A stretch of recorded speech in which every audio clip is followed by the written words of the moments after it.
نہیں ہے کہ میں انفیکٹ انجینئر صاحب کو استاذ کہتا ہوں، لیکن اصول سے لے کر اختلاف تک سے اختلاف بات ضرور ہے کہ یہ بات انجینئر نے نوجوانوں کی ایک نسل کو بدتمیز بنایا ہے، بات ضرور ہے. تو لیکن ہر نوجوان غامدی فریم ورک کے مطابق کیا ایسے لوگ کہ جن تک دین پہنچ چکا ہے اور دین کی حجت تمام ہو چکی ہے اور اس کے باوجود وہ ایمان نہیں لاتے، تو کیا ان کو کافر کہا جائے گا؟ یا سوال آپ کے واسطے سے چھوڑ کر جا رہا ہوں کہ جب اگلی اسٹریم آپ کی حسن صاحب سے ہو تو یہ سوال ضرور ان سے کیا جانا چاہیے کہ ایسی صورت میں وہ جاوید صاحب کو یا جاوید جیسے دوسرے لوگوں کو جہنم میں پہنچانے کی زحمت اٹھائیں گے یا نہیں اٹھائیں گے؟ یہ سوال ان سے ہونا چاہیے ان کے فریم ورک کے مطابق. ہمارا فریم ورک تو بالکل واضح ہے. لیکن اگر وہ دست بوستی کر بھی لیتے تو شریعت کے اعتبار سے، شریعت کے لحاظ سے کوئی اس طرح سے ناجائز چیز تھی، خاص کر ان ملحدین کے لیے جو کہ اچھے ملحد ہیں، جو بلاسفیمی نہیں کرتے، جو غلط بات نہیں کرتے. ایک تو ہوگی نا برے ملحد جو بلاسفیمی کرتے ہیں، توہین کرتے، لیکن جاوید اختر صاحب کے حوالے سے ہم نے یہ چیز نوٹس نہیں کی. تو دست بوستی کرنا شریعت کے اعتبار سے کیسی چیز؟ صاحب نے آپ نے یہ چیز تو کلیریفائی کیا کہ آپ اس کو گستاخی نہیں مانتے، آپ نے بے ادبی کا حکم لگایا. لیکن آپ کی بھی ایک اسٹیٹمنٹ جو ہے ہم نے نیوز کے اندر بھی کور کی تھی، آپ نے بھی وہی بات لیکن ڈفرینٹ ایک پیغمبر کے لیے کہی تھی. آپ کی وہ جو اسٹیٹمنٹ ہے وہ بے ادبی پر مبنی کیوں نہیں ہے، اور انجینئر صاحب کی وہ اسٹیٹمنٹ جو ہے وہ بے ادبی پر مبنی ہے؟ ایک تو یہ اپنے دل میں اس نے رکھا ہوا بھائی، ظاہر ہے کہ جو آدمی نکاح کر رہا ہے اسے کیا پتا کہ سامنے والی کے دل میں کیا ہے. وہ اس نے اپنے دل میں کوئی چیز چھپا رکھی ہے، وہ اللہ جانتا ہے، وہ جانتی ہے، یہ بندہ نہیں جانتا. ایک یہ ہے کہ وہ کہہ رہی ہے، یہ جو کہہ رہی ہے نا، یہ عقیدتاً گستاخی نہیں ہے، یہ حقیقتاً گستاخی ہے. میں نے یہودی عورت کی بات، اچھا اس میں بھی فرق ہے. آپ کے یہاں پاکستان کی نہیں، لیکن پاکستان میں جو مسیحی برادری تھی، کیا انہوں نے انجینئر کے آپ کے استاد کی اسٹیٹمنٹ کو کنفرم کیا کہ ہاں جی ہم ایسے ہی مانتے ہیں؟ ابھی تک تو خاموش ہیں. وہ خاموش نہیں، رد کیا. صحیح سے ریپرزینٹ کریں آپ اپنے استاد کو. انہوں نے کہا کہ نہیں ہم یہ نہیں کہتے. لیکن میرا سوال یہ ہے، ڈاؤٹ یہ ہے کہ کیا نقل کفر سے پہلے اس طرح کے جو جملے ہیں نعوذ باللہ یاعوذ باللہ کرنے سے پہلے اللہ پاک نے ہمیں یہ پابند کیا ہے کہ جب کبھی بھی ہم نقل کفر کریں گے تو یہ جملے استعمال کرنے؟ بسم اللہ الرحمن الرحیم. السلام علیکم ورحمۃ اللہ وبرکاتہ. امید کرتے ہیں کہ آپ تمام بھائی خیر و عافیت سے ہوں گے. آخر کار ایک بہت لمبے انتظار کے بعد، اور میرے خیال سے 1-2 سال تو ہونے کو ہیں، لیکن فائنلی مفتی یاسر ندیم الواجدی صاحب ہمارے پروگرام میں موجود ہیں، جو اب تو کسی تعارف کے بالکل بھی محتاج نہیں، کیونکہ ان کے اسٹوڈنٹ نے جس طرح سے ان کا نام پوری دنیا میں روشن کیا ہے وہ بہت ہی قابل تحسین ہے. تو بغیر کسی تاخیر کے، بغیر کسی تمہید کے، ہم سب سے پہلے ویلکم کرتے ہیں مفتی صاحب کو. السلام علیکم ورحمۃ اللہ. مفتی صاحب کیسے ہیں؟ وعلیکم السلام ورحمۃ اللہ. میں بخیر ہوں، آپ بخیر ہیں؟ جی الحمدللہ. بہت شکریہ مفتی صاحب اپنا وقت دینے کے لیے. سب سے پہلے مجھ سمیت سب بھائی یہ جاننا چاہ رہے ہوں گے کہ آپ کے نام کے ساتھ مفتی بھی ہے، آپ عالم بھی ہیں، لیکن آپ کے کام جو ہیں وہ مفتیوں والے نہیں ہیں. نہ آپ فتوے دیتے ہیں، نہ فقہی جو اختلافات ہیں اس کے حوالے سے گفتگو کرتے ہیں، بلکہ آپ کا جو میجورٹی کام ہے وہ الحاد کے خلاف ہے، وہ لبرلزم کے خلاف ہے، وہ نظریات کے رد میں ہے.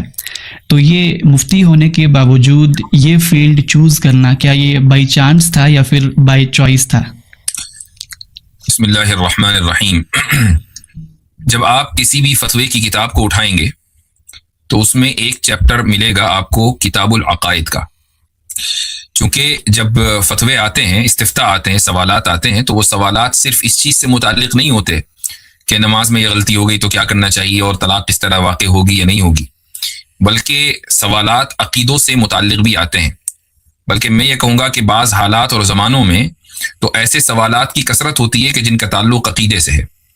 تو مفتی کی جہاں یہ ذمہ داری ہے کہ وہ لوگوں کی عملی رہنمائی کرے کہ شریعت پر کیسے عمل کرنا چاہیے، مفتی کی یہ ذمہ داری بھی ہے کہ وہ لوگوں کی نظریاتی رہنمائی کرے، فکری رہنمائی کرے.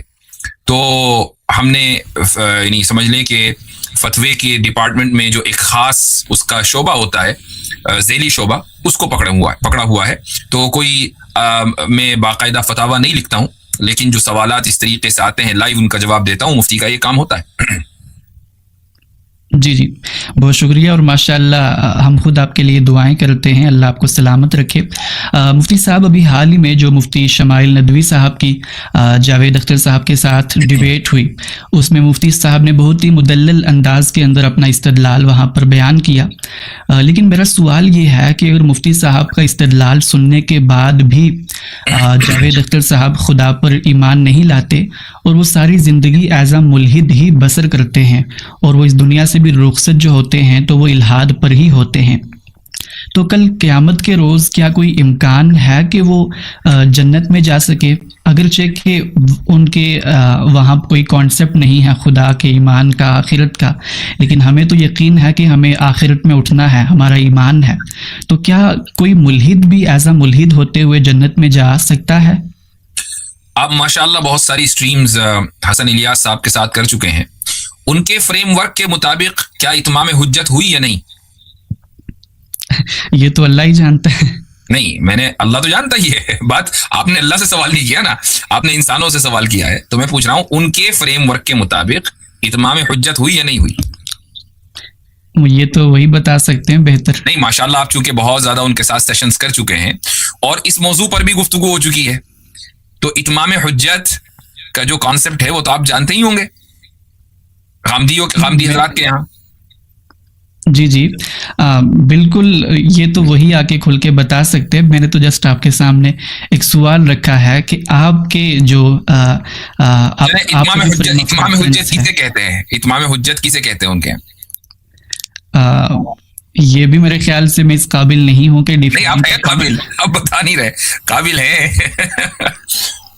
نہیں ایسی بات نہیں ہے جی، ماشاءاللہ آپ کے اندر بڑی قابلیت ہے، تو اور ظاہر ہے کہ جب آپ 20-25 episode, I don't know exactly, لیکن ایک بڑی تعداد ایپیسوڈز کی آپ کسی ایک خاص مکتب فکر کے رہنما کے ساتھ کریں گے، تو ان کا جو کور کانسیپٹ ہے اتمام حجت کا، وہ تو زیر گفتگو آئے گا ہی، تو وہ یقیناً زیر گفتگو آیا بھی ہوگا۔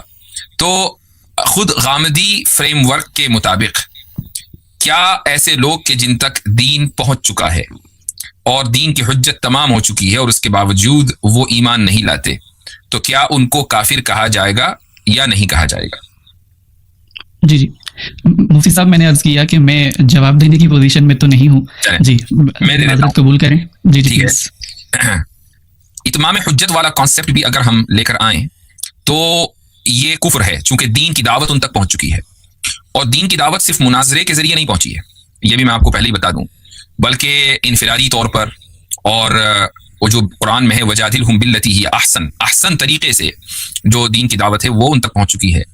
لیکن اگر وہ اس کے باوجود انکاری رہیں اور خدا کے وجود کے منکر رہیں، اور نہ صرف یہ کہ منکر رہیں بلکہ خدا کے تعلق سے جو ان کا رویہ ہے استہزاء کا، یعنی خدا کا مذاق اڑانا وغیرہ، یہ سب بہت کامن ہے، دسیوں لوگوں نے بلکہ ہزاروں لاکھوں لوگوں نے ان کی وہ ویڈیوز دیکھی ہوئی ہیں، تو اگر یہ رویہ ان کا رہے گا اور اسی پر کسی شخص کی آنکھ اگر اسی پر بند ہوتی ہے، تو ظاہر ہے کہ اس کا جو ٹھکانہ ہے وہ جہنمی ہوگا، جنت تو ہوگا نہیں۔ اور انفیکٹ میں آپ کے لیے ایک سوال آپ کے واسطے سے چھوڑ کر جا رہا ہوں کہ جب اگلی اسٹریم آپ کی حسن صاحب سے ہو تو یہ سوال ضرور ان سے کیا جانا چاہیے کہ ایسی صورت میں وہ جاوید صاحب کو یا جاوید جیسے دوسرے لوگوں کو جہنم میں پہنچانے کی زحمت اٹھائیں گے یا نہیں اٹھائیں گے، یہ سوال ان سے ہونا چاہیے ان کے فریم ورک کے مطابق۔ ہمارا فریم ورک تو بالکل واضح ہے، اس لیے ہم مستقل بغیر کسی لاگ لپیٹ کے جاوید صاحب کے لیے ہدایت کی دعا کرتے ہیں، اور یہ اللہ تعالیٰ کی بارگاہ میں دعا گو ہیں کہ وہ آنکھ بند ہونے سے پہلے اللہ کا کلمہ پڑھیں۔ ان کے والد نے پڑھ لیا تھا، میں یہ بھی بتا دوں آپ کو، ان کے والد جانثار اختر صاحب ایک یعنی بڑے کمیونسٹ تھے، یہاں تک کہ جب جاوید اختر پیدا ہوئے تو اذان کے بجائے جو کمیونسٹ کا مینیفیسٹو ہے وہ جاوید اختر صاحب کی کان میں پڑھا گیا۔ یہ جاوید اختر صاحب کے انٹرویو میں خود انہوں نے بتایا ہے کہ ایسا ہوا۔ ان کے والد کے دوستوں نے جاوید اختر صاحب کو بتایا ہوگا بعد میں، چونکہ ان کے والد کے دوستوں ہی نے پھر بعد میں ان کی پرورش میں بڑا تعاون کیا ہے۔ تو جاوید اختر صاحب کے جو والد ہیں جانثار اختر، ایک عرصے تک آخری وقت تک وہ منکر خدا اور کٹر کمیونسٹ رہے ہیں، لیکن بہت ہی قریب لوگوں کی جن کا نام ابھی اس وقت لینا مناسب نہیں سمجھتا ہوں میں، انہوں نے خود مجھ سے ذاتی طور پر یہ بات کہی ہے کہ آخر وقت سے پہلے انہوں نے کلمہ پڑھ لیا تھا۔ تو اگر ایسا ہوا ہے تو اللہ تعالیٰ ان کو جنت نصیب کرے اور جاوید اختر صاحب کو بھی اسی طریقے سے ہدایت دے۔ جی بہت شکریہ مفتی صاحب، ایک ڈاؤٹ ہماری چھوٹی سی کلیئر کر دیں کہ جو آپ نے اتمام حجت کی بات کی ہے تو یہ جسٹ انفارمیشن منتقل کرنا ہی انف ہوتا ہے اتمام حجت کے لیے، یا پھر دل سے انسان سیٹسفائیڈ ہونا چاہیے اس کے بعد اس پر اتمام حجت ہوگی؟ اگر اتمام حجت کا یہ کانسیپٹ ہے تو پھر تو بہت سارے کفار جو نبی کریم صلی اللہ علیہ وسلم کے زمانے میں تھے وہ بھی دل سے سیٹسفائیڈ نہیں ہوئے تھے، پھر تو ان پر بھی اتمام حجت نہیں ہوئی۔ بات کا پہنچ جانا یہ اتمام حجت ہے، دین کا پہنچ جانا اور انفلٹرڈ طریقے سے پہنچ جانا یہ اتمام حجت ہے۔ مان لیجئے ایک آدمی اسلام کے بارے میں جانتا تو ہے لیکن وہ اسلام کے بارے میں نیوز چینل سے جانتا ہے، نیوز چینلز نے اسلام کے بارے میں جو بتا رکھا ہے بس وہی جانتا ہے، اب اسلام کی بات تو اس تک پہنچی لیکن یہ فلٹرڈ ہو کر پہنچی، غلط طریقے سے ہو کر پہنچی، ڈسٹورٹڈ ہو کر پہنچی، اس کو آپ اتمام حجت نہیں کہیں گے، اس تک اسلام کا پیغام پہنچا ہی نہیں ہے۔ जी जी। मुफ्ती साहब एक बहुत बड़े स्कॉलर हैं अल्लामा नासिरुद्दीन अलबानी साहब, तो उन्होंने इत्माम हुज्जत के हवाले से अपने रिसाले में गुफ्तगू की है, तो उन्होंने ये फरमाया था कि आज के दौर के जो अक्सर मुल्हिदीन हैं वो इत्माम हुज्जत वाले काफिर नहीं हैं, यानी कि वो यहाँ पर ये लाजिम मान रहे हैं कि गैर मुस्लिम भी जन्नत में जा सकते हैं। और इसी चीज़ को एक और मुफ्ती साहब है, मुफ्ती कामरान शाहजाद साहब, मैं उनको उस्ताद भी मानता हूँ, उन्होंने बड़े खूबसूरत अंदाज में ये चीज़ एक्सप्लेन की थी कि इत्माम हुज्जत की जो पहली शर्त है वो ये है कि जिस तरह से पैगंबर ने इत्माम हुज्जत किया था वैसे ही इत्माम हुज्जत हो जाए। ये शर्त कहाँ है? फिर ये भी जी वो मुफ्ती साहब ने बयान की थी। जी मतलब ये तो एक दावा हुआ ना, दलील किधर है? जी जी, चलिए वो हम इंशाल्लाह उनसे सवाल करेंगे। उसके बाद जो सबसे इंपॉर्टेंट स्टेटमेंट थी वो ये थी कि जिस शख्स पर जिस बात में हुज्जत साबित हो जाए उसी पर उसका हिसाब होगा। तो इस चीज़ को आप कैसे देखते हैं? नहीं, इस चीज को जब तक कि मेरे सामने दलाइल नहीं आएंगे मैं उसका जवाब कैसे दूंगा? मुझे एक तो ये मालूम नहीं कि उन्होंने किस कॉन्टेक्स्ट में ये बात कही है। आपने बिन बास के ताल्लुक से जो बात की है, मुझे नहीं मालूम कि आपने कहाँ से उनकी बात पढ़ी है कि अक्सर मुल्हिदीन के ऊपर इत्माम हुज्जत नहीं हुआ। किस सियाक व सबाक में वो बात कह रहे हैं? मलाहिदा के ऊपर ही तो सबसे ज्यादा इत्माम हुज्जत हुआ है, खुसूसन वो मलाहिदा, वो मुल्हिदीन के जो इस्लाम के इनकारी हैं। मान लीजिए कुछ मुल्हिदीन ऐसे हैं कि जो क्रिश्चियनिटी छोड़कर मुल्हिद हो गए, यहूदियत छोड़कर मुल्हिद हो गए, उनको इस्लाम का पता ही नहीं है। तो आप क्या कहेंगे? आप ये कहेंगे भाई इनके ऊपर इत्माम हुज्जत हुआ नहीं, इनको इस्लाम का पता ही नहीं है, वो तो क्रिश्चियनिटी को समझ रहे थे खुदा का पैगाम, और क्रिश्चियनिटी को वो गलत समझते हैं, हम भी गलत समझते हैं। लेकिन अगर कोई शख्स इस्लाम को जानबूझकर या इस्लाम को प्रैक्टिस कर रहा था अच्छा खासा और उसको छोड़कर वो इस्लाम से निकल गया, कुरान को जानबूझकर पढ़ने के बावजूद जानते बूझते वो इस्लाम को छोड़कर चला गया, तो उस पर तो इत्माम हुज्जत हो चुकी है। अगर वाकई बिन बास साहब ने ये बात कही है तो ऐसा हो सकता है कि उनके सामने ऐसे मलाहिदा ना हो जो इस्लाम तर्क करके गए हों और उन्होंने इल्हाद को इख्तियार कर लिया हो। जी जी, बहुत शुक्रिया मुफ्ती साहब। मुफ्ती साहब उसी डिबेट के अंदर हमने एक और चीज़ देखी कि मुफ्ती शमाइल नदवी साहब ने डिबेट के दौरान जावेद अख्तर साहब को आई लव यू कहा, तो उस पर बहुत से लोगों ने उनको अप्रिशिएट भी किया और इसी के साथ बहुत से लोगों ने ये चीज़ भी बयान की थी उनके हवाले से कि उन्होंने डिबेट करने के बाद जावेद अख्तर साहब के हाथों का भी बोसा लिया था, जबकि ऐसा नहीं है, वो इस चीज़ को क्लैरिफाई कर चुके हैं। लेकिन मेरा सवाल ये है कि अगर किसी मुल्हिद को आई लव यू कहा जाए तो क्या इस्लाम के नज़दीक कोई कबाहत है? और इसी के साथ ये भी बताइएगा जी प्लीज़। मेरे ख्याल से ये सवालात जो बहुत ही पर्टिकुलर नौइयत के हैं, ये सवालात तो आप मुफ्ती शमाइल साहब से करें ना। यानी अगर आप ये समझ रहे हैं कि उनका एक एक लफ्ज जो है उसकी जिम्मेदारी मेरी है, तो चूंकि वो मेरे शागिर्द हैं तो फिर तो आप उससे कर सकते हैं। लेकिन अगर ऐसा नहीं है तो कुछ जिम्मेदारी उनके ऊपर भी तो डालें। रही ये बात कि उन्होंने वाकई जावेद अख्तर साहब की दस्तबोसी की थी या नहीं की थी। हकीकतन मेरी भी उनसे इस ताल्लुक से कोई तफसीली बात नहीं हुई, तफसीली क्या इजमाली भी बात नहीं हुई। हालांकि बड़ा टाइम गुजरा उसके बाद, साथ में मैंने पूछा ही नहीं। यहाँ तक के इत्तेफाक देखें आप कि आज ही एक वीडियो मेरे सामने आई कि वो एक साहब को इंटरव्यू दे रहे हैं और वो ये कह रहे हैं कि मैंने दस्तबोसी की ही नहीं। तो और वो इस तरीके से, और ये तो मेरे सामने की बात है कि जब डिबेट खत्म हुई तो सब लोग एकदम स्टेज की तरफ बढ़े, एकदम शोर हो गया। तो वो उनका कहना यह था कि मैं झुका, जावेद साहब क्या बात कह रहे हैं, झुका और पीछे से फोटो ले लिया, उसको लोगों ने समझा कि दस्तबोसी की है। हाथ जरूर मिलाया, तो हाथ मिलाने में तो कोई हर्ज नहीं है। तो ये तो बात है दस्तबोसी की। अब बाकी उन्होंने आई लव यू को वो क्यों बोला, किसको बोला, किस नीयत से बोला, ये सवालात उन्हीं से किए जाने चाहिए। असल जो उस मुनाजरे की जो अहमियत है वो उसका सिविलाइज्ड होना है कि किस अंदाज से और किस तरीके के साथ वो मुनाजरा हुआ है कि दोनों फरीक़ैन ने एक दूसरे की इज्जत का ख्याल रखा और एक किसी की तौहीन नहीं की है, और बल्कि एक दूसरे की ताज़ीम की है। तो इसमें मैं नहीं समझता कि इसमें कोई हरज है दुनियावी एतबार से, इल्ला कि कोई शख्स वाकई खुला इस्लाम का दुश्मन हो, रसूल अकरम सल्लल्लाहु अलैहि वसल्लम की शान में गुस्ताखी करता हो। हर इंसान इज्जत का हकदार है और उसकी ताज़ीम की जानी चाहिए, दुनियावी एतबार से तो यही है।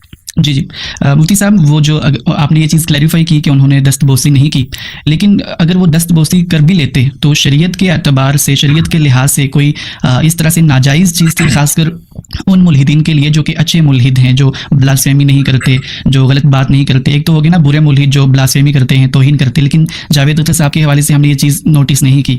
तो दस्तबोसी करना शरीयत के एतबार से कैसी चीज़ है? देखें, ये इस बात के ऊपर मौकूफ़ है कि दस्तबोसी करने वाले की नीयत क्या है। एक हदीस है, रसूल अकरम सल्लल्लाहु अलैहि वसल्लम ने फरमाया कि साहिबे बिदात की तौक़ीर नहीं करनी चाहिए, यानी जो आदमी बिदात प्रमोट करता है उसकी ताज़ीम और तौक़ीर नहीं करनी चाहिए, उस हदीस का मफ़हूम है। तो अब अगर एक आदमी इल्हाद प्रमोट कर रहा है तो उसकी ताज़ीम और तौक़ीर के क्या माना है, वो तो उससे भी ज़्यादा सख्त हो गई बात।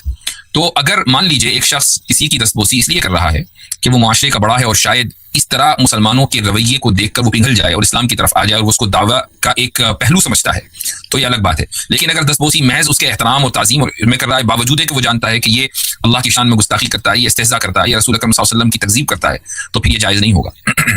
जी, बहुत खूब। मुफ्ती साहब इसी के साथ एक और चीज़ बताएँ कि उसी डिबेट में जावेद अख्तर साहब ने ये एतराज़ किया था कि जो बिलीवर्स हैं, जो मज़हब को मानने वाले हैं, वो इंतहाई फ़ुज़ूल कामों के अंदर अपनी एनर्जीज़ वेस्ट करते हैं और ये कहते हैं कि हम तो बहुत नेक हैं, परहेज़गार हैं, जैसे इबादत करना, नमाज़ पढ़ना, कुर्बानी करना। तो अगर सच में आपको नेक और परहेज़गार बनना है, तो आपको चाहिए कि आप लोगों की मदद करें, उनको खाना दें, कपड़े दें, तो इससे लोगों को भी फ़ायदा होगा और आप भी अच्छे नेक इंसान बन पाएँगे। तो उनके इस एतराज़ के हवाले से आप क्या समझते हैं? ये बहुत ही सब्जेक्टिव किस्म की बात है, चूंकि जिस चीज़ को वो फजूल कह रहे हैं उसको डिफाइन भी वही करेंगे ना कि फजूल होने का मेयार क्या है। अगर फजूल होने का मेयार ये है कि भाई वो चीज़ अगर नाफिया नहीं है लोगों के लिए तो वो फजूल है, अगर वो लोगों के लिए नाफिया नहीं है, नफ़ा नहीं दे रही है, तो वो फजूल है। तो ये उनकी एक डेफिनेशन हो सकती है। लेकिन मसलन नमाज पढ़ना, अगर वो कहते हैं भाई नमाज पढ़ने से किसी दूसरे का क्या फायदा, मैं कहता हूं कि जो आदमी नमाज पढ़ रहा है साइकोलॉजिकली, उसका अगर साइकोलॉजिकली देखा जाए, छोड़ दीजिए आखिरत को और अल्लाह की तरफ से सवाब को, साइकोलॉजिकली स्पीकिंग, हर वो शख्स जो नमाज पढ़ रहा है अपने मालिक और अपने खालिक के करीब आ रहा है, वो अपने आप को डिप्रेशन से निकाल पाता है, अपने आप को वो सुकून महसूस कर पाता है अपने अपने दिल के अंदर। तो इससे बढ़कर और क्या नफा हो सकता है। ये तो वो है जो बिल्कुल ये नहीं समझ लीजिए कि दुनिया का अदना तरीन नफा है। तो हर वो चीज़ जो इंसान, मजहबी इंसान खुसूसन मुसलमान दीन समझ कर करता है, उसमें नफा ही नफा है। अब रही ये बात कि आप लिबरल्स को देख लें, जावेद साहब से ये सवाल होना चाहिए कि भाई आप चूंकि एक मुस्लिम घराने में पैदा हुए या एक मुस्लिम सिविलाइजेशन से आपका करीबी ताल्लुक रहा है, तो आप ईद भी मना लेते हैं। फिर आप चूंकि एक मुल्क, खास मुल्क में रहते हैं जहाँ होली और दिवाली मनाई जाती है, तो पटाखे भी फोड़ लेते हैं, दिए भी जला लेते हैं, रंग भी लगा लेते हैं। तो क्या ये फजूल से काम नहीं है दूसरों के नज़दीक? भाई किसी दूसरे, आपने अपने गाल के ऊपर रंग लगा लिया या दूसरे गाल को के ऊपर आपने पेंट कर दिया, तो इससे बढ़कर फजूल काम और क्या होगा। लेकिन वो ये कहेंगे ना कि नहीं, इससे जो है खुशी मिलती है, हालांकि उसमें पैसा कितना ज़ाया होता है। अभी आप देखें, मैं एक शॉर्ट क्लिप मेरे सामने आई एक साहब की, बल्कि वो भी हमारे ही स्टूडेंट हैं, उन्होंने ये बात कही, लाहौर में शायद बसंत का त्यौहार होने वाला है, और उन्होंने ये बात कही कि इतने करोड़ रुपए के पटाखे नहीं बल्कि धागे और पतंगे 3 दिन के अंदर अंदर लाहौर में बिक गई। तो अब ये फजूल काम हुआ कि नहीं? हालांकि इससे कितनी मरतबा लाहौर से खबरें आती हैं बसंत के मौके पर कि वहां जाने चली गई, वहां लोगों की गर्दनें कट गई, धागों से वो इतनी तेज होती हैं। तो उसके ऊपर कोई लिबरलों की तरफ से मौकिफ नहीं आता। लेकिन जैसे ही आप कुर्बानी करेंगे, कहेंगे एकदम एस्टीमेट लगाएंगे कि इतने लाख जानवर की कुर्बानी कर दी, ये फजूल सा काम हो गया। तो ये असल में दोगलापन होता है। इसलिए देखना ये चाहिए कि फजूल की डेफिनेशन क्या है। हमारे नजदीक जिसको वो फजूल कह रहे हैं वो फजल है। बिल्कुल। चलिए मुफ्ती साहब, ये भी और ऑडियंस में से भी अगर उनकी डाउट्स हैं कुछ इल्हाद के हवाले से, तो मुफ्ती साहब के लाइव प्रोग्राम्स को भी ज्वाइन कर सकते हैं। मुफ्ती साहब, अब हम चलते हैं अपने प्रोग्राम के अगले सेगमेंट में, और यहाँ पर मैं सवाल करना चाहूँगा कि अभी हाल ही में कुछ अर्सा पहले हमारे उस्ताद मोहतरम इंजीनियर मोहम्मद अली मिर्ज़ा साहब पर पाकिस्तान में एक कॉन्ट्रोवर्शियल स्टेटमेंट की बुनियाद पर गुस्ताखी का फतवा लगाया गया, और उस पर उनके बाद 295C भी लगाई गई।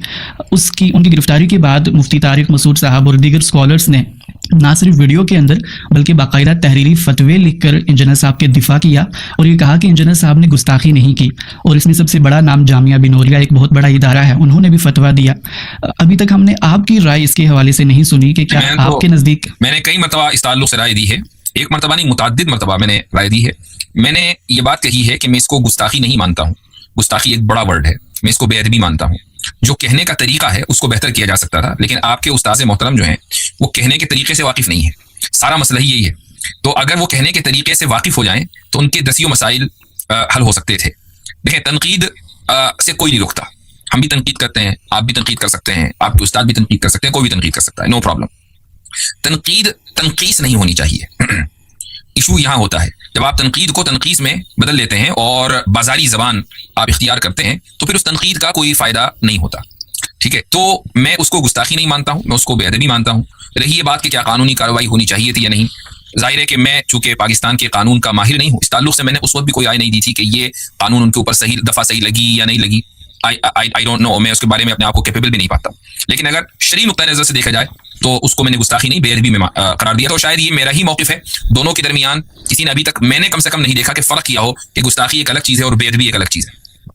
बिल्कुल ऐसा ही है। मुफ्ती साहब, चलें, आपने ये चीज़ तो क्लैरिफाई किया कि आप उसको गुस्ताखी नहीं मानते, आपने बेअदबी का हुक्म लगाया। लेकिन आपकी भी एक स्टेटमेंट जो है हमने न्यूज़ के अंदर भी कवर की थी, आपने भी वही बात लेकिन डिफरेंट एक पैगंबर के लिए कही थी। आपकी वो जो स्टेटमेंट है वो बेअदबी पर मबनी क्यों नहीं है, और इंजीनियर साहब की वो स्टेटमेंट जो है वो बेअदबी पर मबनी क्यों है? आप पूरा स्टेटमेंट अगर चलाएंगे, अगर सिर्फ आप यही मेरा वो 5 सेकंड 10 सेकंड का चलाएंगे, तो शायद कोई भी आदमी ये फैसला नहीं कर पाएगा कि इसको बेअदबी के जुमरे में रखा जाए कि बादबी के जुमरे में। लेकिन अगर आप पूरी बात मेरी चलाएं और पूरी बात उनकी चलाएं तो जमीन आसमान का फर्क है। क्या मैंने इंजीनियर साहब की तरह ये बात कही कि एक औरत जो अहले किताब है اور وہ شان رسالت میں گستاخی بھی کر رہی ہو، اس سے بھی ایک مسلمان کی شادی ہو سکتی ہے. کیا یہ بات میں نے کہی کہیں؟ اب یہ ہے بے ادبی کہ آپ ایک گستاخ کو، گستاخ رسول کو، جو آپ علیہ الصلوۃ والسلام کو یہ اور فلاں فلاں فلاں کہہ رہی ہو. یہ جو سینیریو ہے نا، یہ میں نے نہیں دیا. میں نے یہ کہا کہ بھائی یہودی حضرت عیسیٰ علیہ الصلوۃ والسلام کو یہ فلاں فلاں کہتے ہیں، اور اس کے ہمارے پاس حوالے موجود ہیں. ٹھیک ہے، تو پورے تاریخ اتنے حوالے موجود ہیں کہ آپ کو اگر میں دیتا چلے جاؤں تو وہ سارا ٹائم اسی میں لگ جائے گا. یہ ایک ہسٹوریکل فیکٹ ہے. انجینئر صاحب کیا کہہ رہے ہیں؟ ہسٹوریکل فیکٹ نہیں بیان کر رہے ہیں، ایک سمجھ لیں ہائپوتھیٹیکل سچویشن بیان کر رہے ہیں. اس ہائپوتھیٹیکل سچویشن میں وہ ایک عورت کی زبان سے جو ایگزسٹ نہیں کرتی کہیں، اللہ عالم کہاں ان کے دماغ میں ایگزسٹ کرتی ہے، اس سے وہ فلاں فلاں فلاں الفاظ آپ علیہ الصلوۃ والسلام کی شان میں نکلوا رہے ہیں. تو اب مجھے بتائیں کہ کیا یہ دونوں اسٹیٹمنٹ ایکول ہے؟ مفتی صاحب ان کا کہنا یہ ہے کہ جو میں نے اسٹیٹمنٹ دی تھی مسیحیوں کے حوالے سے اس کا بھی ثبوت ہے، اور باقاعدہ جو ان کے وکلاء ہیں نہیں، اس کا ثبوت بتائیں نا. یہ جو میں کہہ رہا ہوں اس کا ثبوت بتائیں نا، کہ ایک مسلمان کا نکاح ایک کتابیہ سے کہ جو شان رسالت میں گستاخی کرتی ہو اور آپ علیہ الصلوۃ والسلام کو فلاں فلاں لفظ بولتی ہے، اس سے نکاح جائز ہے. اس کا ثبوت کیا ہے؟ جی جی، یہ تو ہائپوتھیٹیکل سچویشن ہے نا. جی جی، اگر ان کی اس اسٹیٹمنٹ کو اسپیسیفک کر دیا جائے اس اینٹی کرائسٹ والے ورڈ کے ساتھ، اور اس گستاخی کے لفظ کو عقیدتاً گستاخی کے زمرے میں لیا جائے، تو کیا تب بھی وہ ویسے ہی ہے جیسے آپ بیان کر رہے ہیں؟ What do you mean عقیدتاً گستاخی؟ What does that mean؟ یعنی کہ اگر انجینئر صاحب نے یہ چیز بیان کی ہے کہ مسیحی عورت نبی اسلام کو نعوذ باللہ اینٹی کرائسٹ مانتی ہے، تو مانتی نہیں، کہتی ہے. کہتی ہے. ہاں بالکل بالکل، آئی ایگری ود یو. یہ ایک عقیدتاً گستاخی ہے. یعنی کہ ایک ہوتی ہے حقیقی گستاخی، یعنی کہ میں توہین آمیز الفاظ استعمال کروں گا جو کہ کہنا تو حقیقی گستاخی ہے نا. ایک تو یہ کہ اپنے دل میں اس نے رکھا ہوا ہے، بھائی ظاہر ہے کہ جو آدمی نکاح کر رہا ہے اسے کیا پتا کہ سامنے والی کے دل میں کیا ہے. وہ اس نے اپنے دل میں کوئی چیز چھپا رکھی ہے، وہ اللہ جانتا ہے، وہ جانتی ہے، یہ بندہ نہیں جانتا. ایک یہ ہے کہ وہ کہہ رہی ہے، یہ جو کہہ رہی ہے نا، یہ عقیدتاً گستاخی نہیں ہے، یہ حقیقتاً گستاخی ہے. اچھا جی، یعنی کہ آپ کی اسٹیٹمنٹ کو بھی پہلے ہم لازم مان لیتے ہیں کہ وہ بھی جو آپ نے یہودی عورت کے حوالے سے بات کی تھی وہ بھی ماننے کی حد تک قبول کی. میں نے یہودی عورت کی بات، اچھا اس میں بھی فرق ہے. آپ کے یہاں آخر آپ تو پاکستان کے نہیں ہیں، لیکن پاکستان میں جو مسیحی برادری تھی، کیا انہوں نے انجینئر کے آپ کے استاد کی اسٹیٹمنٹ کو کنفرم کیا کہ ہاں جی ہم ایسے ہی مانتے ہیں؟ نہیں، ابھی تک تو خاموش ہیں. وہ خاموش نہیں، رد کیا. صحیح سے ریپرزینٹ کریں آپ اپنے استاد کو. انہوں نے کہا کہ نہیں ہم یہ نہیں کہتے. اب مجھے بتائیں کہ یہودیوں، نہیں انہوں نے رد کیا، انہوں نے کہا مانتے ہی نہیں. بھائی آپ یہ کیا بات کر رہا ہے؟ یہودیوں سے اگر آپ پوچھیں آج بھی تو بتائیں وہ اینٹی کرائسٹ کس کو کہتے ہیں؟ میں کرتا ہوں آپ کی بات سے. وہ چاہے امریکہ میں رہ رہے ہوں یہودی، یا رہ رہے ہوں وہ کسی اور عیسائی ریاست میں، حالانکہ عیسائی ریاست وجود نہیں رکھتی ہے، لیکن چلو کہیں بھی رہ رہے ہوں جہاں عیسائیوں کا غلبہ ہو، وہ تو کھلا کھلا کہتے ہیں. جی جی، مفتی صاحب آپ نے جو ابھی جسٹ ایک ویڈیو کا ریفرنس دیا تھا ہمارے عیسائی پادری کا، تو انہوں نے تو ویڈیو بنائی ہے، انہوں نے تو کہا ہے کہ ہم اینٹی کرائسٹ نہیں مانتے. لیکن عیسائیوں کے اگر لٹریچر کو دیکھا جائے، جیسے کہ آپ نے بھی اپنے پروگرام میں یہودیوں کے لٹریچر کا ریفرنس دیا تھا، تو میں نے اسی لیے کہا کہ میں اس کو گستاخی نہیں مانتا ہوں. میں تو پہلے ہی کہہ چکا ہوں وہ لٹریچر موجود ہے، اسی لیے میں اس کو انہوں نے کہا، انہوں نے ایک بات نقل کی ہے، لیکن نقل کرنے میں جو ادب ملحوظ ہونا چاہیے وہ ادب نہیں ملحوظ رکھا. اور یہ میری پوزیشن آج کی نہیں ہے، روز اول سے یہی پوزیشن ہے. اور ایسا نہیں ہے کہ میں آج آپ سے گفتگو کر رہا ہوں تو میں نے اپنی پوزیشن بدل لی. مفتی طارق مسعود کا فتویٰ میرے سامنے نہیں ہے، ہاں ان کی ویڈیو شاید میرے سامنے میں نے دیکھی تھی کئی عرصے پہلے. جامعہ بن نوریہ نے کوئی فتویٰ دیا یا آپ سے مجھے پتہ چلا ہے، میرے علم میں نہیں ہے. لیکن اگر اس طرح کے فتاویٰ علماء کی طرف سے موجود ہیں، میں تو تائید کرتا ہوں کہ گستاخی نہیں ہے، بے ادبی ہے. اور میں نے جو گفتگو کی ہے اس میں کہیں آپ دکھا دیں کہ یہ بے ادبی ہے. جی جی بالکل. اگر میں اس کیس کو مزید اسپیسیفک لے کر آ جاؤں کہ اگر صرف انجینئر صاحب یہ بات کریں کہ جو مسیحی عورت تھی، آپ ایک کام کریں نا آسانی کے لیے، انجینئر صاحب کا وہ اسٹیٹمنٹ ابھی چلائیں. وہ تو مجھے یاد تو ہے لیکن ابھی چلانا میرے لیے پاسبل نہیں ہوگا. پھر کوئی فائدہ نہیں ہے جب تک کہ وہ لوگوں کے سامنے نہ آئے. اب لوگ جا کر دوبارہ وہ اسٹیٹمنٹ تو دیکھیں گے نہیں، میری اور آپ کی بات ہی سنیں گے اور آگے بڑھ جائیں گے. وہ اسٹیٹمنٹ سامنے لائیں تو پتہ چلے گا، پھر میرا اسٹیٹمنٹ بھی سامنے لائیں، ابھی دودھ کا دودھ پانی کا پانی ہو جائے گا. نہیں، بات تو صحیح ہے آپ کی، لیکن میرے لیے پاسبل نہیں ہوگا. چلیے ہم اس کو کوئی بات نہیں، لیکن اب یہ مت کیجیے گا کہ بعد میں ایڈیٹنگ کر کے دونوں لگا دیں، چونکہ مجھے پھر کہنے کا کوئی موقع نہیں ملے گا. ہاں بالکل نہیں، میں اس چیز کا خاص خیال رکھتا ہوں. بہرحال جی ہم اس کو یہیں پہ کنکلوڈ کرتے ہیں. ہم اگلے سوالات کی طرف چلتے ہیں. جو آپ نے اپنی اسٹیٹمنٹ کے حوالے سے وضاحت دی تھی، اس میں آپ نے یہ کہا تھا کہ میں نے جو اسٹیٹمنٹ دی تھی یہودیوں کے حوالے سے، وہاں پر نعوذ باللہ اور الیاذ باللہ جیسے کلمات استعمال کیے تھے، اور یہ چیز اور یہ کلمات جو ہے آپ کی اسٹیٹمنٹ کو بے ادبی پر مبنی ہونے سے بچاتے ہیں. اور آپ نے جی بالکل، لیکن میرا سوال یہ ہے، ڈاؤٹ یہ ہے کہ کیا نقل کفر سے پہلے اس طرح کے جو جملے ہیں نعوذ باللہ الیاذ باللہ کرنے سے پہلے اللہ پاک نے ہمیں یہ پابند کیا ہے کہ جب کبھی بھی ہم نقل کفر کریں گے تو یہ جملے استعمال کرنے؟ ضروری نہیں ہے کہ ہر چیز قرآن میں موجود ہو. ہمارے یہاں ایک جو समझ लीजिए कि शरीयत के जो मसादिर हैं उनमें कुरान के अलावा सुन्नत मसदर है, इसी तरीके से इजमा मसदर है, उर्फ मसदर है।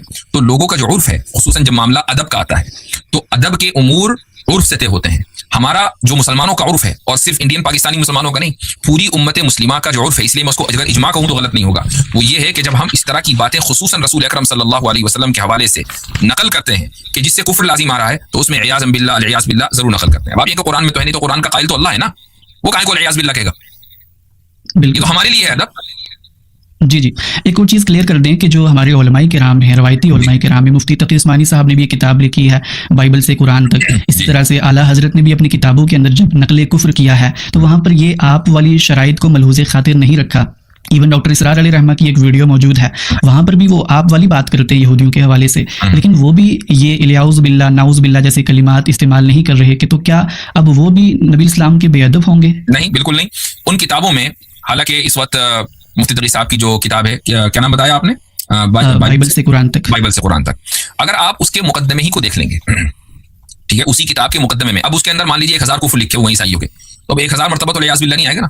लेकिन अगर इजमालन मान लीजिए किसी बात को एक शख्स ये नकल करता है कि इयाज़ बिल्लाह मसीहियों के ये कुफ्री अकीदे हैं, और यहाँ हम उनका जवाब देंगे, तो बस काफ़ी हो गई बात, क्योंकि उसी किताब में लिखी हुई है। तो एक जगह नहीं, 10 जगह मुफ्ती तकी साहब ने ये बात लिखी होगी। बाकी डॉक्टर इरशाद साहब ने हज़ारों वीडियोज़ हैं, मैंने उनकी इत्तेफाक से कोई वीडियो मुकम्मल नहीं देखी, हाँ बहुत सारी शॉर्ट वीडियो जरूर देखी है, तो उनके बारे में तो मैं कोई कमेंट नहीं कर सकता हूँ। और मुझे यकीन है कि उन्होंने बहुत से मौक़ों के ऊपर इयाज़ बिल्लाह या इयाज़ बिल्लाह या कोई और तरीका अदब के मलहूज़ रखने का किया होगा, और मैं उनको इसीलिए बेअदब नहीं समझता हूँ। एक चीज़ ये भी ध्यान में रखनी चाहिए कि इंजीनियर जिसका जो आपके उस्ताद हैं, उनका आप मुवाजना डॉक्टर इसरार साहब से कर रहे हैं या मुफ्ती तकी साहब से कर रहे हैं, आपको नहीं लगता, जरा दिल पे हाथ रख के बताइएगा कि इनमें अवामी परसेप्शन बेअदब और बाअदब होने का किसके ताल्लुक से है? जी जी, मैं समझ रहा हूँ। नहीं समझ नहीं, जरा बता भी दें। अवामी तासुर तो मेरे ख्याल से डिटरमाइन नहीं करता। नहीं, डिटरमिन करता है, अवामी तासुर ही करता है। उसकी वजह यह है कि रसूल अकरम सल्लल्लाहु अलैहि वसल्लम ने एक मौके पर यह फरमाया कि जब जनाजा जा रहा था तो लोगों ने उस शख्स की तारीफ की जिसका जनाजा जा रहा था, आपने फरमाया वजबत, जन्नत वाजिब हो गई, ये अवामी परसेप्शन है। दूसरे जनाजे के बारे में जब लोगों ने उसकी बुराई की तो आपने फरमाया वजबत, जहन्नम वाजिब हो गई, ये अवामी परसेप्शन है। तो अवामी परसेप्शन बहुत मैटर करता है। तो ये नहीं है, मैं ये नहीं कह रहा हूं कि अगर किसी शख्स की बुराई हो रही है तो अल्लाह ताला उसी की बुनियाद पर जन्नत और जहन्नम का फैसला करेगा, लेकिन ये चीज भी डिटरमिन करती है। तो जो अवामी परसेप्शन है वो आप इंजीनियर को एक तरफ बिठा लें और डॉक्टर इसरार साहब को दूसरी तरफ बिठा लें, इंजीनियर को एक तरफ बिठा लें और मुफ्ती तकी साहब को आप दूसरी तरफ बिठा लें। दुनिया, मैं कहता हूं कि जो इंजीनियर के कमरे में बैठकर उससे इल्म हासिल कर रहा होगा ना, वो भी ये कहेगा भाई मुफ्ती तकी साहब की जो जबान है वो ज्यादा धुली साफ सुथरी है, उनके यहाँ दूसरों की तनकीस नहीं की जाती है, डॉक्टर इसरार साहब के यहाँ दूसरों की तनकीस नहीं की जाती है। बावजूद के बहुत से उलमा ने उनसे इख्तिलाफ किया, लेकिन उन्हीं उलमा के असातिज़ा को वो शेखैन के नाम से याद करते थे। उसमें एक शेखुल इस्लाम मौलाना शब्बीर अहमद उस्मानी और दूसरे शेखुल हिंद मौलाना महमूद हसन देवबंदी है। तो जबकि उन्हीं के शागिर्द डॉक्टर इसरार साहब से बहुत से तफसीली उमूर के ऊपर इख्तिलाफ करते थे, और इख्तिलाफ तो उम्मत में चलता ही रहेगा। तो इख्तिलाफ इस तरीके से होता है, आसीने चढ़ा के गालियां देकर इख्तिलाफ नहीं होता भाई। तो जिस आदमी की जिंदगी बेअदबी से इबारत हो, यहाँ पर आप उसके अदब का डिफेंड कर रहे हैं। जी जी, मैं समझ गया। आपने एक बात की थी कि आपने डॉक्टर इसरार अली रहमा की सारी वीडियोस तो नहीं देखी, लेकिन ये हुस्न ज़न रखते हैं कि उन्होंने नाउज़ बिल्लाह याउज़ बिल्लाह जैसे कलिमात इस्तेमाल किए होंगे। तो क्या ये हुस्न ज़न इंजीनियर साहब के हवाले से भी रखा जा सकता है? कैसे करूं? एक मैंने पहले कह दिया कि पूरी जिंदगी जिस आदमी ने बेअदबी की हो, तनकीद के नाम पर तनकीस की हो, जेल में जाने से पहले हाफ कॉम्प्रोमाइज हो, जेल में आने के बाद फुल कॉम्प्रोमाइज हो, ऐसे आदमी के बारे में कहां तक हुस्न ज़न रखे भाई? बिल्कुल, मैं आपकी बात से एग्री करता हूं कि वो बुजुर्ग बाबू हुस्न ज़न का कोई मौका तो दे हमें, हम तो चाहते हैं हुस्न ज़न रखे, वो बंदा मौका ही नहीं देता। जी जी, लेकिन रसूलुल्लाह सल्लल्लाहु अब मुझे एक बात बताएं, सुन लीजिए, मुफ्ती शमाइल की डिबेट हुई, आग किसको लगी? इंजीनियर को। भाई तुझे आग क्यों लग रही है? भाई पाकिस्तान में अगर ये डिबेट हो, दोनों के ऊपर 295 सी लग जाती और मुफ्ती शमाइल पर तो 295 ए लगती। अब मुझे बताएं कि जब ये बात गलत साबित हो गई कि मुफ्ती शमाइल ने दस्तबोसी की है, तो भाई पूरी इमारत आपकी तो ढह गई ना। तो आप एक पब्लिक प्लेटफॉर्म पे, तो जहां आपको मिलियंस ऑफ लोग देख रहे हैं और आप दावा करते हैं कि सारे मिलियंस लोग मेरे शागिर्द हैं, वहां बैठकर आप झूठी बात क्यों कर रहे हैं? और अगर करनी है तो पहले तहकीक करें। अब देखिए, डॉक्टर इसरार के ताल्लुक से मैंने कोई कहा तो नहीं कि हाँ या ना, मैंने देखा नहीं, आई डोंट नो। तो बिल्कुल मुझे मालूम है कि इस वीडियो को लाखों में नहीं तो हजारों में तो देखेंगे। ये तरीका होता है गुफ्तगू करने का। तो आप जिम्मेदार, आप यानी डिबेट हुई ऐसी कि जिसको गैर मुस्लिमों ने जिसके असर को महसूस किया, अरब ने महसूस किया, अजब ने महसूस किया, आग लगी तो एक ही जगह और वो है जहलम। ऐसा क्यों हुआ? मुझे आप जवाब दें इसका कि आपके उस्ताद मोहतरम किस डायरेक्शन में जा रहे हैं, क्यों कॉम्प्रोमाइज? कि शायद उनको जो है वो गलत खबर पहुंचाई गई कि उन्होंने दस्तबोसी की है, जबकि ये हकीकत पर मबनी नहीं थी। अगर यहाँ है ना तो भाई साहब फिर बहुत सारी चीजें उनको गलत ही बताई गई हैं और उन्हीं को चला रहे हैं वो। जी चलें, वो शुक्रिया मुफ्ती साहब। एक और चीज़ मैं डिस्कस करना चाह रहा हूँ कि क्या आपके नज़दीक यहूदी और ईसाई औरत से आज की डेट में शादी की जा सकती है? यहूदी और ईसाई अगर प्रैक्टिसिंग हैं, यानी वो यहूदियत और ईसाइयत को मानते हैं, तो बिल्कुल उनसे निकाह का जवाज है। हाँ, सिविलाइजेशनली यानी उसको आप कल्चरली कैसे देखते हैं, मसलन एक किताब है अहकामुल कुरान इमाम जस्सास की, और उसमें उन्होंने, ये कोई बहुत अर्सा पहले मैंने ये पढ़ा था इसलिए हो सकता है कि हवाला मेरे जहन में ना हो, अब्दुल्लाह इब्न उमर या अब्दुल्लाह इब्न अम्र इब्न आस रज़ियल्लाहु अन्हुमा में से किसी एक का फतवा अबू बकर जस्सास ने अहकामुल कुरान में नकल किया है सूरह माइदा की उस आयत के तहत कि जहां अहले किताब से निकाह की इजाजत दी गई है। वहां उन्होंने लिखा है कि मैं इस चीज को नापसंद करता हूं कि एक मुसलमान किसी किताबिया से निकाह करे। उन्होंने कहा मैं नापसंद करता हूं, यानी ये उनकी एक राय है। क्यों? उसकी वजह उन्होंने बताई कि उससे औलाद के पक्के सच्चे मुसलमान होने का जो इम्कान है वो जरा कम हो जाता है। उसकी वजह यह है कि घर में एक गैर मुस्लिम माँ है। ये उस वक्त की बात हो रही है जबकि पूरा मुआशरा पक्का मुसलमान है। बच्चा घर से बाहर निकलेगा तो इस्लाम के अलावा कोई और चीज नहीं देखेगा। लेकिन अगर आप कुफरिस्तान में रहते हैं जहां आप इस्लामी मज़ाहिर आपके इर्द गिर्द नहीं है, मसाजिद से कितने मुसलमान, खुसूसन यूरोपीय ममालिक में मसाजिद से कितने मुसलमान कनेक्टेड हैं, हम अच्छी तरीके से जानते हैं यहाँ रहते हैं। तो अगर ऐसे माहौल में एक शख्स किसी किताबिया से निकाह करता है, यहूदिया से या ईसाई औरत से, तो ये कैसे मुमकिन होगा कि उसके बच्चे ईमान के ऊपर या इस्लाम के ऊपर बाकी रहें? हो सकता है कि ईमान पे बाकी रहें तो कम से कम इस्लाम प्रैक्टिस में नहीं आएगा। क्यों? चूंकि मज़ाहिर इस्लाम बाहर नहीं है और घर में भी इस्लाम फुल नहीं है। तो इसलिए राय तो यही दी जाएगी, लेकिन जो शरीयत का हुक्म है उसको कोई नहीं बदल रहा है, यानी शरअन ये जायज़ होगा, उसको ज़िना नहीं कहेंगे। जी जी, एक चीज़ आपने ये फरमाई थी शुरू में कि प्रैक्टिसिंग यहूदी और ईसाई औरत हो तो उससे शादी की जा सकती है। तो प्लीज़ क्या आप हमें थोड़ा सिंपल करके बता सकते हैं कि प्रैक्टिसिंग यहूदी, प्रैक्टिसिंग का मतलब ये है कि बहुत बड़ी तादाद ईसाइयों की है जिनको हम देखते हैं अपने इर्द गिर्द माहौल में कि वो अपने आप को ईसाई इसलिए कहते हैं कि वो ईसाई घर में पैदा हो गए। लेकिन अगर आप उनसे कहें कि अच्छा तो क्या आप ट्रिनिटी में बिलीव करते हैं, क्या आप हजरत ईसा को मानते हैं, क्या आप हजरत ईसा को गॉड ही सही कुछ मानते हैं? कि नहीं, कुछ नहीं मानते, तो क्रिसमस मना लेते हैं बस। इतने इस हद तक हम ईसाई हैं। तो ये लोग दरअसल मुल्हिद हैं। ये ऐसा ही है कि अगर कोई शख्स इस्लाम छोड़ दे लेकिन ईद के दिन का शीर न छोड़े, तो भाई अब आप उसको ये कहेंगे कि अभी इसको आप इस वजह से मुसलमान तो नहीं कहेंगे ना, ये कहेंगे मुल्हिद हो गया। शीर खा के कोई आदमी मुसलमान नहीं होता। तो ऐसे ही बहुत सारे शीर खोर ईसाइयों में भी हैं। तो वो बस क्रिसमस की हद तक के ईसाई हैं, बाकी वो ईसाई नहीं है। तो उनको आप मुल्हिद की जुमरों में रखेंगे, उनसे जायज़ नहीं है निकाह करना। जी, जो आपने शुरू में ये स्पेसिफिकली बताया कि जो लोग जो ईसाई ट्रिनिटी में बिलीव करते हैं, तो मैं कंफर्म करना चाहूंगा कि ऐसे ईसाइयों से भी शादी करना जायज़ है इस्लाम में? ऐसे ईसाई तो खुद कुरान के नुज़ूल के वक्त मौजूद थे। अल्लाह ताला ने उनकी तरदीद की है कि तुम वला तक़ूलू सलासा, कि तुम तीन क्यों कहते हो? हजरत ईसा अलैहिस्सलाम को अल्लाह का बेटा क्यों कहते हो? हजरत मरियम को खुदा क्यों मानते हो? तो ईसाइयों का एक फिरका जो किसी जमाने में रहा होगा वो हजरत मरियम को खुदा मानता था। आज भी बहुत से फिरके उनके यहाँ हैं। तो कहने का मकसद ये है कि ईसाइयों के वो अकायद के जिनको जो आज मौजूद हैं, कुरान ने तो उनकी तरदीद की है। इसके बावजूद मसीहियों से और ईसाई ख़वातीन से निकाह को जायज़ करार दिया। जी, अगर इसी तरीके से हम यहूदी औरत से निकाह के हवाले से बात करें तो कुरान हमें बताता है कि वो तो ईसा अलैहिस्सलाम पर तो इल्ज़ाम लगाते थे कि वो तो नाउज़ बिल्लाह वलदुल हराम हैं, और सैयदा मरियम के हवाले से ये इस तरह की गलत चीज़ें बयान करते थे। तो क्या ऐसी यहूदी औरत से भी शादी हो सकती है जो कि ईसा अलैहिस्सलाम के हवाले से ये सब मानती हो? मैंने जैसे कहा कि अगर कोई शख्स, कोई खातून गुस्ताखी करती है, अंबिया की शान में गुस्ताखी करती है और अलल ऐलान करती है, तो ऐसी खवातीन से तो बिल्कुल जायज़ नहीं होना चाहिए, जायज़ नहीं होगा। चूँकि ये सिर्फ मसला सिविलाइजेशन का नहीं है।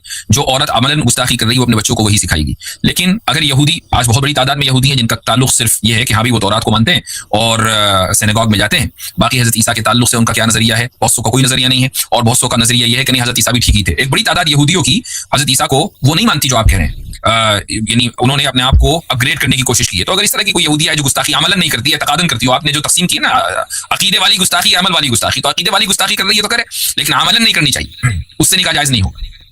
यानी कि वो अगर दिल में मानती है कि नाउज़ बिल्लाह ईसा अलैहिस्सलाम ऐसे हैं तो उनसे शादी हो सकती है, लेकिन बयान नहीं करना चाहिए उसको।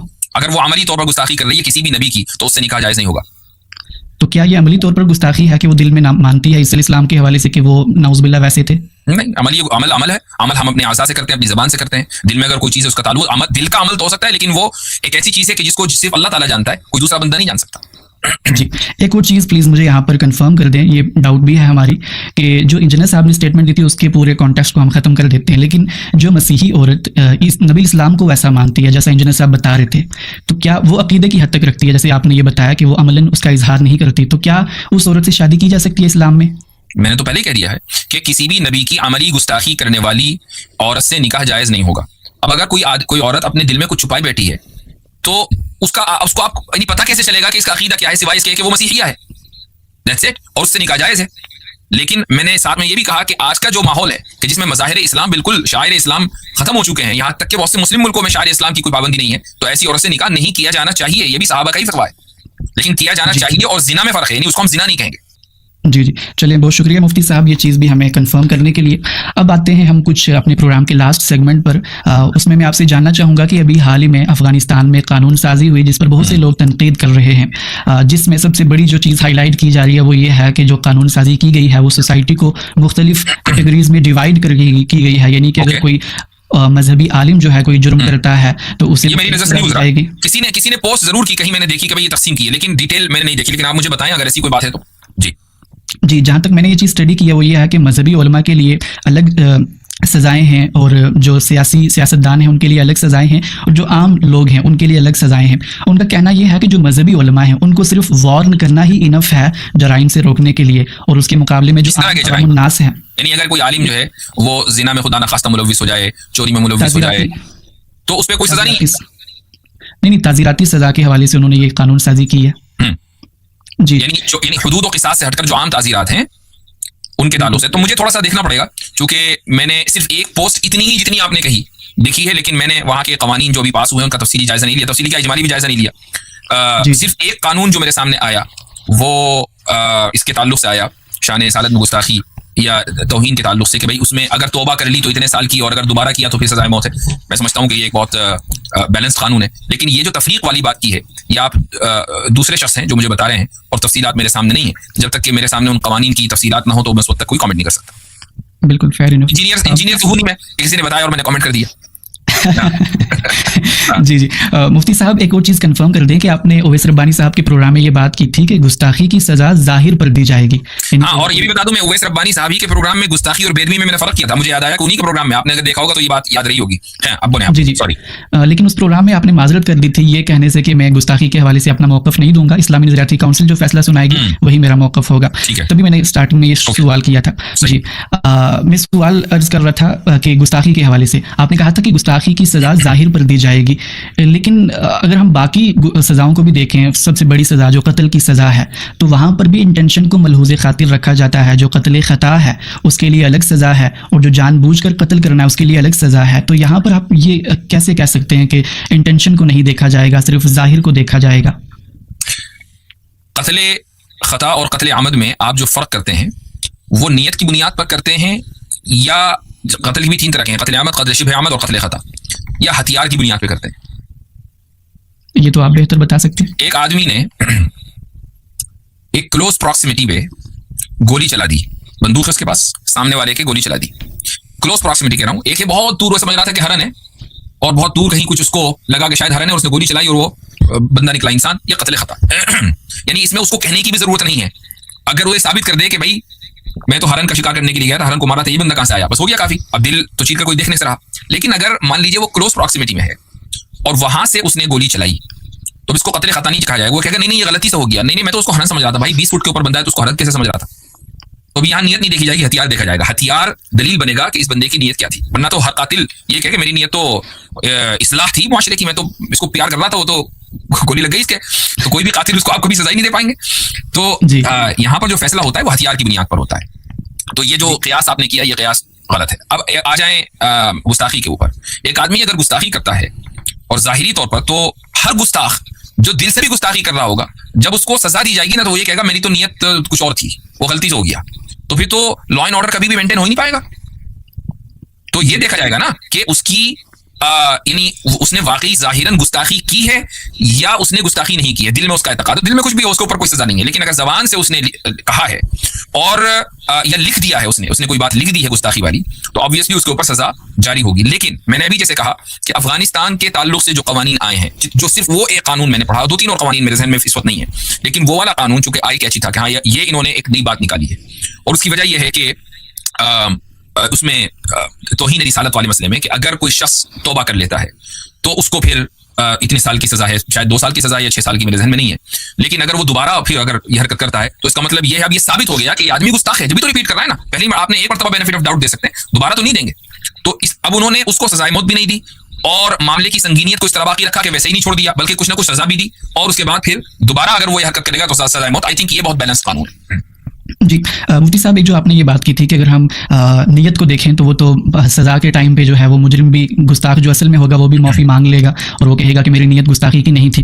تو یہاں پر اگر ہم اس کو تھوڑا اور اس کی تحلیل کریں, ایک تو یہ ہے کہ جو عام گستاخ ہیں جن کا پورا ٹریک ریکارڈ ہی ایسا ہے کہ وہ گستاخی کرتے ہیں, لیکن اگر کسی کی بات میں کسی کی کنٹروورشل سٹیٹمنٹ میں کوئی ابہام ہے اور خاص کر وہ مذہبی اسکالر ہے, تو کیا ایسی صورتحال کے اندر بھی صرف ظاہر کی بنیاد پر اس کو مطلب یعنی آپ اپنے استاد کے دفاع میں پورا زور لگا کر میری زبان سے یہ کہلوانا چاہتے ہیں کہ 295C غلط لگا؟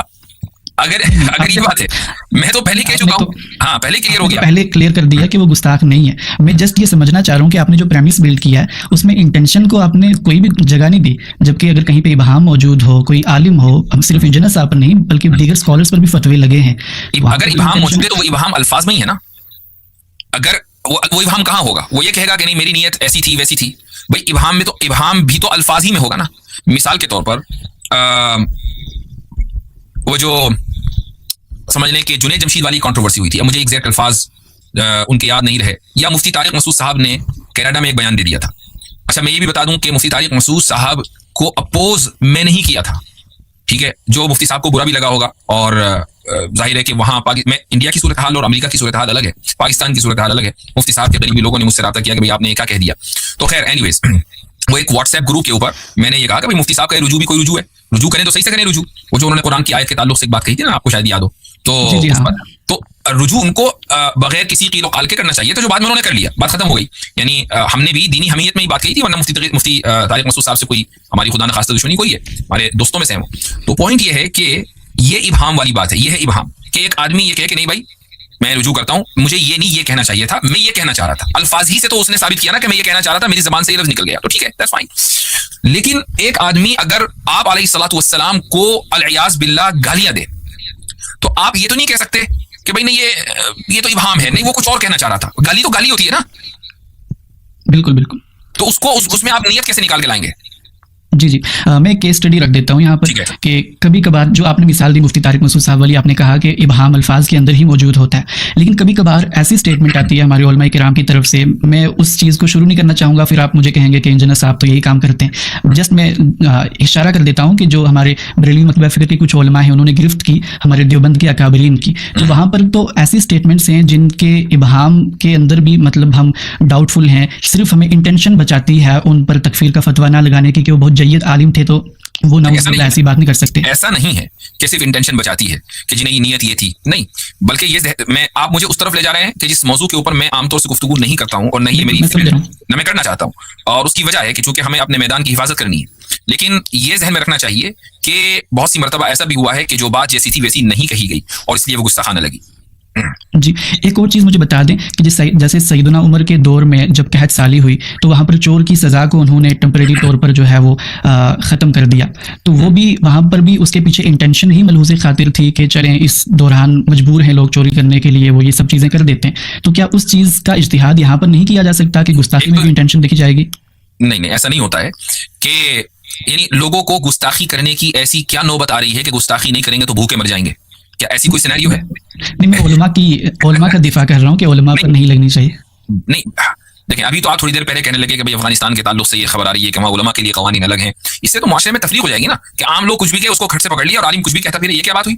اگر عالم گستاخی کرے گا تو اس کے اوپر بھی سزا ہوگی, اور عامی اگر گستاخی کرے گا تو اس کے اوپر بھی سزا ہوگی. شرط یہ ہے کہ گستاخی ثابت ہونی چاہیے, یہ شرط ہے, گستاخی ثابت ہونی چاہیے بلا قیل و قال کے, بغیر کسی ابہام کے, اور اب ابہام بھی الفاظی میں نکلے گا. یعنی اگر ایک آدمی لکھ رہا ہے الیاذ باللہ گالی دے رہا ہے تبھی تو گستاخی ثابت ہوگی نا, اس کے علاوہ اور کون سی ثابت اور کس طریقے کیا طریقہ ہے ثابت کرنے کا؟ لیکن اگر ایک آدمی یہ کہہ رہا ہے کہ نہیں یہ اسٹیٹمنٹ ہے اس کے دو معنی نکلتے, میں نہیں میرا یہ والا معنی مراد ہے, ہاں میں اس سے بھی رجوع کرتا ہوں اور مجھے اس سے بہتر الفاظ کا انتخاب کرنا چاہیے تھا, تو یہ حق آپ عالم کو بھی دے اور عامی کو بھی دے, دونوں کو حق برابر ہونا چاہیے. میں سمجھ گیا آپ کی بات.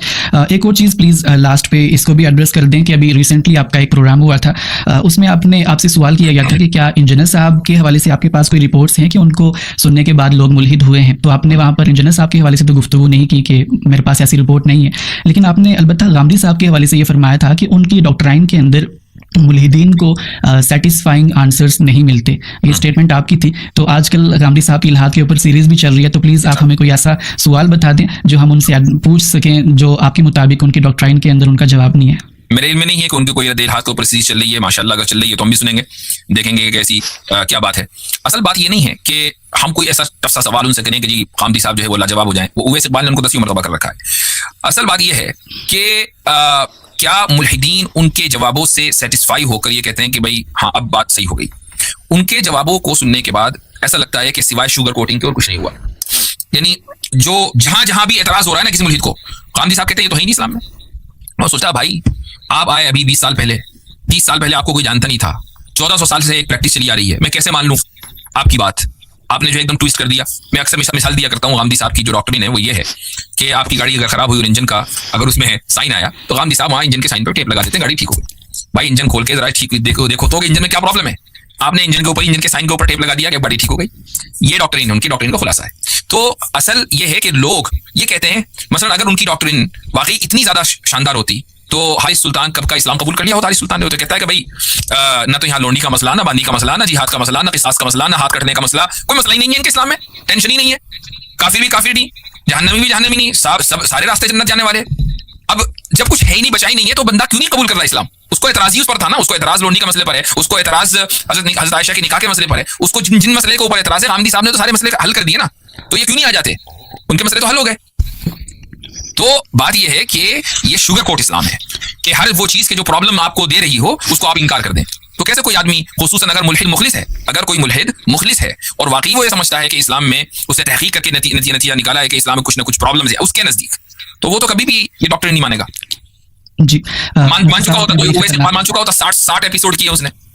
जी जी मुफ्ती साहब, आपने बड़ी खतरनाक बात ये की कि ओवैस इकबाल साहब ने गामदी साहब को लाजवाब कर दिया, जबकि मैंने भी वो डिबेट्स देखी हैं। मैंने नहीं कहा, ओवैस इकबाल खुद कहता है जी, मैंने ओवैस इकबाल की बात नकल की है। जी जी वो तो खैर कैसर राजा साहब के हवाले से भी दावा करते हैं। वो उसने मेरे साथ डिबेट में ये कहा कि गामदी साहब इसका जवाब नहीं दे पाए। उस पर मैंने क्या कहा, भाई वो ना दे पाएंगे मैं दे देता हूँ, वो तो पब्लिकली कहा ना उसने। हाँ तो वो उस हवाले से मैं कह रहा हूँ।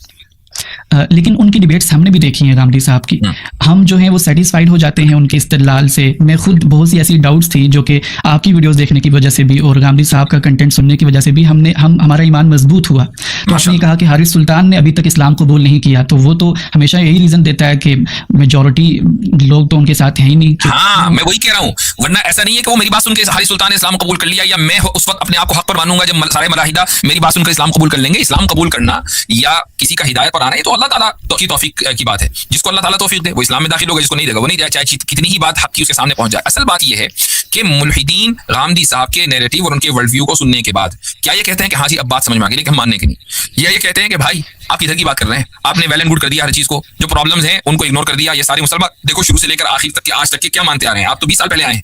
तो असल बात यह है कि क्या वाकई 20 साल पहले इस्लाम को कोई समझ नहीं पा रहा था और अचानक 20 साल पहले एक बंदा आया उसने कहा कि नहीं जी इस्लाम में तो ये सारी चीजें हैं, वो तो है ही नहीं जो 1400 साल से लोग समझ रहे थे। ये जो तरीका है ना ये मुनासिब नहीं है। जी जी आपने एक और लाइव आप खुद जो है जब हसन इलियास साहब की स्ट्रीम करते हैं अपने चैनल के ऊपर, तो आप भी तो किन लोगों को दावत देते हैं कि भाई ऑर्थोडॉक्स मुस्लिम आ जाएं। आपने दिखा है ना, ऑर्थोडॉक्स मुस्लिम आ जाए भाई, है ना। ये ऑर्थोडॉक्सी क्या है, आपका लफ्ज है, ये हसन इलियास का लफ्ज नहीं है, ये आपने लिखा है। तो ऑर्थोडॉक्सी क्या चीज है? यही कैसर राजा साहब एक्सप्लेन करते हैं कि जो रवायती मुसलमान हैं उनके लिए वो ऑर्थोडॉक्स इस्लाम का लफ्ज इस्तेमाल करते हैं। इसके अपोजिट में तो ऑर्थोडॉक्स का अपोजिट क्या होता है? मॉडर्निस्ट हो सकता है। मॉडर्निस्ट हो सकता है, ठीक है। तो आपने बिल्कुल सही कहा। आप ये कह रहे हैं हसन साहब को बुला के कि भाई ये तो मॉडर्निस्ट बंदा है। अच्छा, जदीदियत जो है वो इस्लाम की नशत सानिया नहीं है, ये यूरोप की नशत सानिया। जदीदियत जो है यूरोप से चली है, और यूरोप ने जब नशत सानिया की तो ईसाइयत की पूरी शरीयत को उन्होंने एक कलम कैंसिल कर दिया। गुलाम बांदी का निजाम ईसाइयत में भी था, ठीक है। ताद्दुद अज़वाज ईसाइयों के यहाँ भी थी। हर चीज को उन्होंने कैंसिल करके कहा कि भाई अब हम मॉडर्न हो गए हैं, अब हम प्रोग्रेसिव हो गए हैं, बस ईसाइयत हमारे यहाँ इतनी रह गई कि हम अल्लाह को मान लें और अल्लाह को भी एक को 3 माने, 3 को 1 माने, वगैरह वगैरह, बस इतने ईसाई हैं। बाकी हम शरीयत हजरत ईसा की शरीयत को नहीं मानते। आप उन गामदी साहब को या उनके दामाद को खुद ही कह रहे हैं कि ये जदीदियत के तर्जुमान है, और बाकी उम्मत मुस्लिमा को आप ऑर्थोडॉक्स बोल रहे हैं। ये तो आपके अल्फाज हुए। मेरा तो कॉन्टेक्स्ट मजीद खैर और था कुछ, लेकिन वो खुद को जदीदियत और इस तरह की चीजों से लेबल नहीं करते। बहरहाल वो नहीं करेंगे, ये मैं और आप जैसे आम लोग करेंगे जिनको पता है कि हो क्या रहा है। आप ही ने लेबल किया है। जी जी जी, चलें एक चीज़ मुझे और क्लियर कर दें कि एक लाइव सेशन के अंदर आपने ये कहा था कि अवैस इकबाल गामदी साहब के साथ डिबेट करते रहे और अवैस इकबाल को निकाल ही दिया, बिल्कुल गामदी साहब ने आउट कर दिया।